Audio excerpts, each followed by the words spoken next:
आणि आता एक मोठी बातमी समोर येते। तुनिशा शर्मा आत्महत्या प्रकरणातील आरोपी शिजान खान याला जामीन मंजूर झालेला आहे। वसई सेशन कोर्टाकडून हा जामीन मंजूर करण्यात आलेला आहे। या क्षणाची अतिशय मोठी बातमी आपण पाहतोय। तुनिशा शर्मा आत्महत्या प्रकरणातला मुख्य आरोपी शिजान खान याला जामीन मंजूर करण्यात आलेला आहे। गेले बरेच दिवस तो तुरुंगात होता आणि त्यानंतर आता वसई सेशन कोर्टाकडून त्याचा जामीन स्वीकारण्यात आलेला आहे, जामीन मंजूर करण्यात आलेला आहे। आणि या संदर्भात अधिक माहिती देत आहेत आमचे प्रतिनिधी प्रशांत बाग आपल्यासोबत जोडले गेलेले आहेत।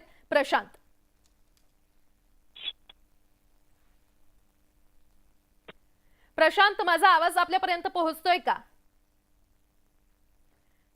तर काही तांत्रिक कारणांमुळे आपला आवाज आमच्या प्रतिनिधींपर्यंत जात नाहीये। मात्र अखेर शिजान खान याला कोर्टाकडून दिलासा मिळालेला आहे, त्याचा जामीन मंजूर करण्यात आलेला आहे। तुनिशा शर्मा आत्महत्या प्रकरणात शिजान खान हा मुख्य आरोपी ठरवण्यात आला होता।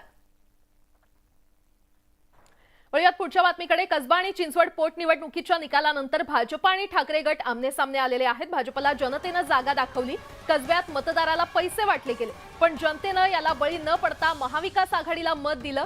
जर अशी परिस्थिती राहिली तर 2024 मध्ये महाराष्ट्रात महाविकास आघाडीची सत्ता असणार असा विश्वास संजय राऊत यांनी व्यक्त केलाय। तर राऊतांच्या या वक्तव्यांना भाजप प्रदेशाध्यक्ष बावनकुळे यांनी प्रत्युत्तर दिले। नक्कीच कसब्याचा निकाल हा या महाराष्ट्र राज्याच्या भविष्यासाठी, राजकीय भविष्यासाठी एक मार्गदर्शक आहे। आणि 2024 पर्यंत महाविकास आघाडीनं मजबूतीने एकत्रितपणे काम केलं तर ही एकजूट दाखवली तर 2024 साली विधानसभेत महाविकास आघाडीच्या 200 पेक्षा जास्त जागा निवडून देतील हे मी आता खात्रीनं सांगतो। आणि लोकसभेला किमान 40 जागा आम्ही जिंकू। ज्यांना आपले लोक सांभाळता येत नाही, ज्यांना आपल्या पक्षातले आमदार सांभाळता येत नाही, खासदार सांभाळता येत नाही, ते काय निवडणुका लढणार आहेत, काय उमेदवार आणणार आहे, कुठनं उमेदवार आणणार आहे?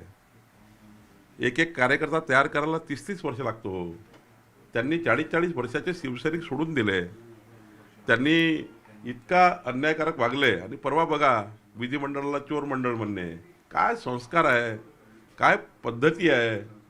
त्यामुळं अशा पद्धतीनं जनता बिलकुल निवडून देणार नाही।